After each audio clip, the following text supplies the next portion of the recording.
Hello friends, it's Kristie Marcotte. Today I'll be making a card using some Altenew products. I'll start with their sphere stencil.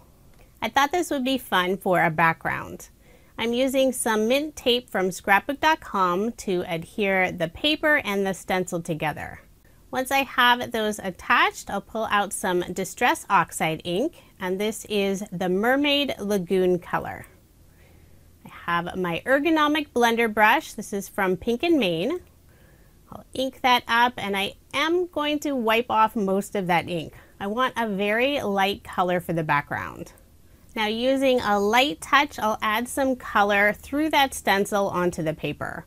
And I'm not going for a solid look. I really just want that faint look of those stripes in the background. So I'll take a peek just to make sure I have some ink through onto the paper. Now you can see that fun background, and it'll look perfect behind some of Altenew's flower die cuts. They sell several different Craft-A-Flower die sets, and I currently have 4. For this card, I'll be using their Poppy set, and I like how it has all the instructions on the front on how to layer everything. I'll also be using a couple of their gradient cardstock sets. My card will be featuring 2 of the flowers, but I've already assembled 1 and also the leaves just to save on time. But I'll assemble the larger flower so you can see how simple it is. So there's 6 different pieces for the larger flower. And all of the cardstock I use for the flowers, except for the center, is from their gradient cardstock sets. Now the pieces look very intricate and difficult, but they're so simple to line up. You just have to find the border along the edge that matches with the next piece. And they do have this sample all printed out with the front cover of the die set. So I'm using some tweezers to hold the pieces, adding some Barely Art liquid glue to the back, and just layering all those pieces together. And it's so fun to watch the transformation from some strange looking die cut pieces to beautiful flowers. So I have just a few more pieces to the flower.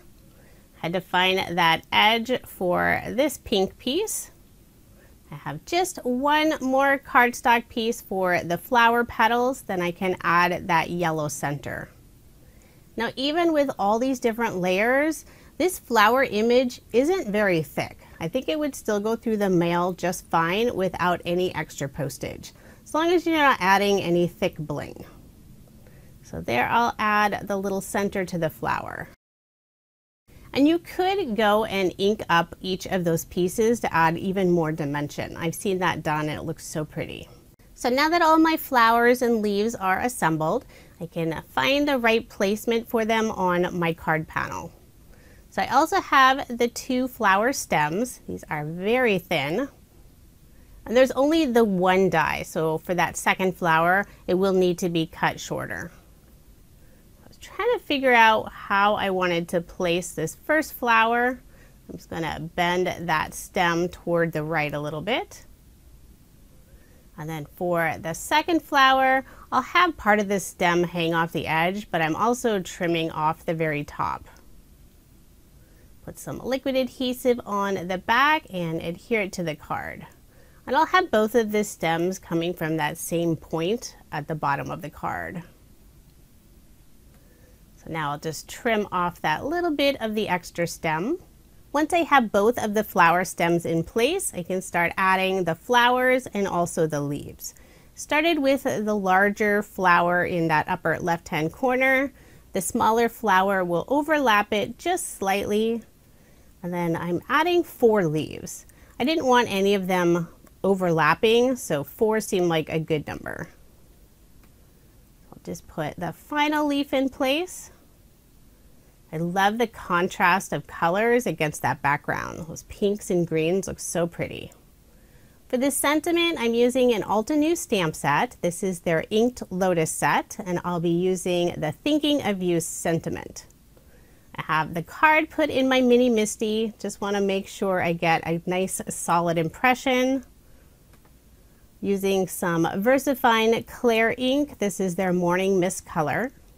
And I will stamp the sentiment twice since part of the T and the H didn't have a very solid impression.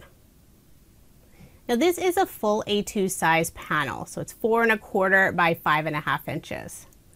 For a finishing touch, I'm using some mini circle peel-offs. These are made by Love from Lizi. This is the silver mirror color. I'll put 2 of them in the upper left-hand corner, put 2 underneath the smaller flower, and then 1 to the right of that small flower. The mini circle peel-offs add a little shine without any extra dimension.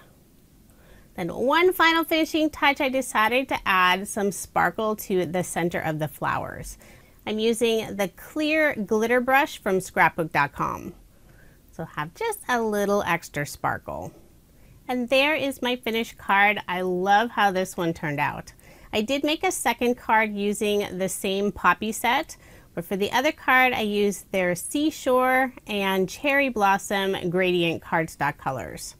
I will have links provided in the description box if you are interested in any of the products I showed in this video.